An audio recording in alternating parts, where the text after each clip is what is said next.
The CB3 battle droid, or the Cortosis battle droid, was a heavily modified battle droid unit developed by Wat Tambor and the Techno Union during the Clone Wars, which was completely resistant to lightsaber strikes because of its armor, terrifying the Jedi Order, and leaving them in a panic. So I'm going to break down everything we know about the CB3 Cortosis battle droid, and why Anakin Skywalker was the only Jedi to defeat one. Before we get into it, make sure to hit the subscribe button, as I've got some awesome Mandalorian Season 2 and Bad Batch content coming very soon. The CB3 battle droids were constructed by the Techno Union under the cunning guidance of Wat Tambor in order to put an end to the Republic very early on in the war. Wat Tambor wanted to begin production on a new line of B-3 battle droids in order to combat some of the weaknesses of the B-2 units currently in use. In order to produce the most effective and destructive B-3 battle droids ever created, Tambor formed two teams of his absolute best combat engineers from the planet Skako and put them up against each other to see who could create the most promising battle droid.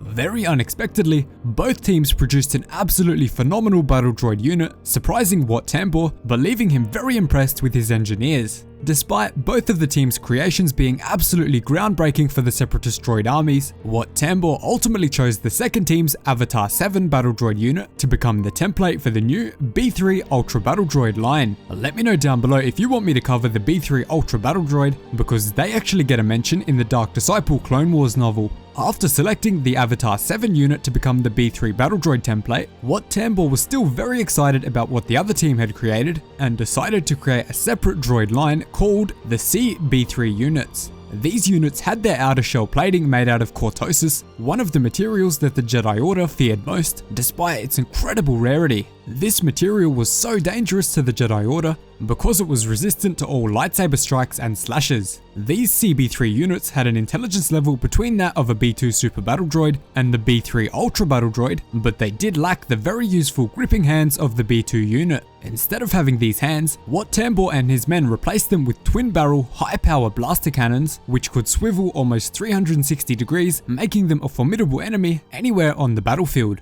Because they were so expensive, however, they weren't deployed to many battles of the Clone Wars, but where they were deployed, the CB3 units wreaked havoc on the clone forces and shredded the Republic defense lines. Luckily for the Republic, Anakin Skywalker was able to discover a pretty major weakness in the droid's armor. He found that a very precise overhead slash with a lightsaber could target a small gap between the Cortosis armor plating, slicing the CB3 unit in half. Unfortunately though, not many Jedi were strong enough with their lightsaber combat or accurate enough with the Force to pull off this action, meaning that these droids posed a major threat to the Republic. Chancellor Palpatine, secretly Darth Sidious, actually became so scared that these droids would end the Clone Wars too quickly, bringing a Separatist victory, that he secretly leaked their design schematics and production location to the Jedi Council. With this information, the Jedi Order sent Anakin Skywalker, the only Jedi who could effectively defeat these droids, to infiltrate their factory on the industrial planet of Medallorn, where he successfully destroyed and ended production of these terrifying battle droids. So that is the CB3 battle droid, one of the only battle droids that even scared Palpatine because of how effective it was.